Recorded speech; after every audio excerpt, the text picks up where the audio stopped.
Madame, monsieur, vous venez de bénéficier d'une angioplastie coronaire. Ce traitement a été pratiqué dans le cadre d'une urgence cardiologique ou à la suite d'examens diagnostiques révélateurs d'une maladie coronarienne. Dans quelques heures, vous regagnerez votre domicile et de nombreuses interrogations vous viennent à l'esprit. Demain, quel mode de vie devrez-vous adopter? Quel traitement prendrez-vous? Quel sera votre suivi médical? Autant de questions auxquelles nous allons tenter de répondre.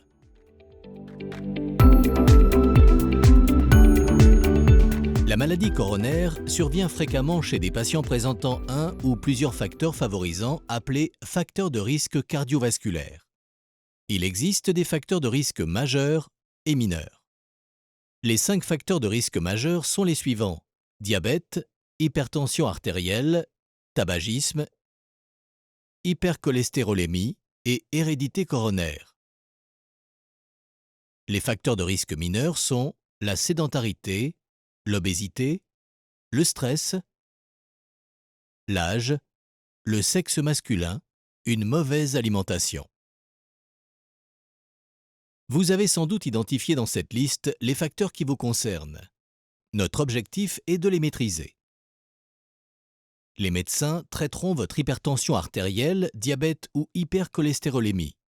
Le tabacologue vous accompagnera dans un projet d'arrêt impératif et définitif de la cigarette. La diététicienne établira un bilan personnalisé et définira les améliorations nécessaires et acceptables au long cours. L'adhésion au traitement médicamenteux est fondamentale.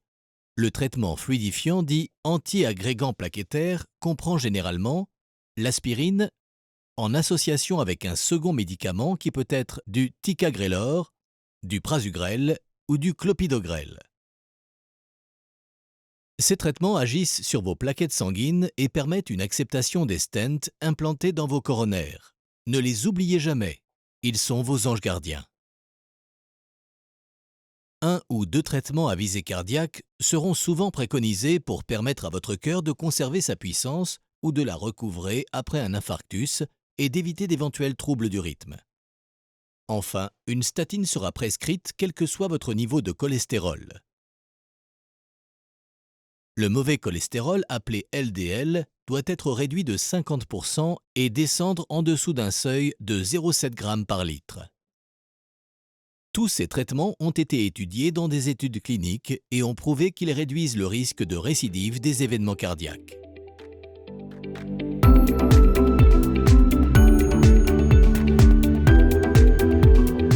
À l'issue de cette hospitalisation, il pourra vous être proposé une réadaptation cardiovasculaire. Celle-ci se déroule dans un centre dédié qui comprend cardiologue, infirmière, diététicienne, kinésithérapeute, psychologue. Elle peut être organisée soit en immersion complète, soit à titre externe. La prise en charge consiste en 2 volets essentiels: l'activité physique, avec un programme d'entraînement spécifique, et l'éducation thérapeutique, avec des enseignements sur la maladie coronaire, le rôle des traitements, l'arrêt du tabac, la diététique. Elle sera dispensée sous forme d'ateliers collectifs ou d'entretiens individuels.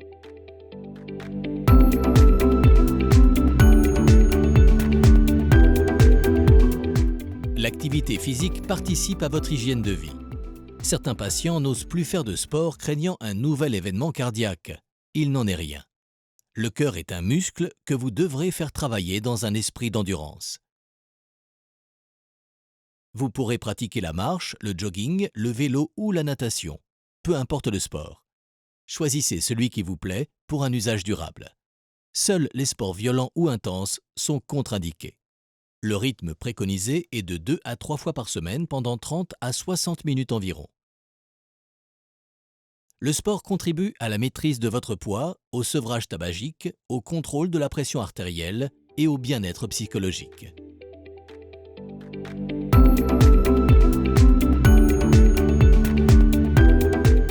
Vous allez bénéficier d'un arrêt de travail dont la durée dépend du degré de l'atteinte cardiaque et de la nature de votre profession. Il dure en moyenne de 1 à 2 semaines après une angioplastie simple jusqu'à 1 à 2 mois après un infarctus du myocarde. En cas d'arrêt de plus de 30 jours, votre employeur organisera une visite de reprise auprès du médecin du travail. Elle est obligatoire. Celui-ci saura mettre en adéquation vos capacités cardiaques avec les exigences de votre poste professionnel.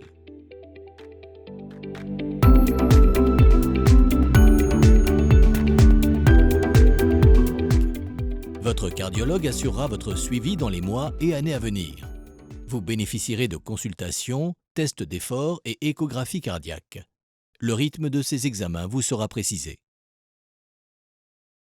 Les consultations seront le moment opportun pour signaler d'éventuels symptômes ou notifier certains effets secondaires des médicaments prescrits. N'arrêtez jamais vos traitements de vous-même.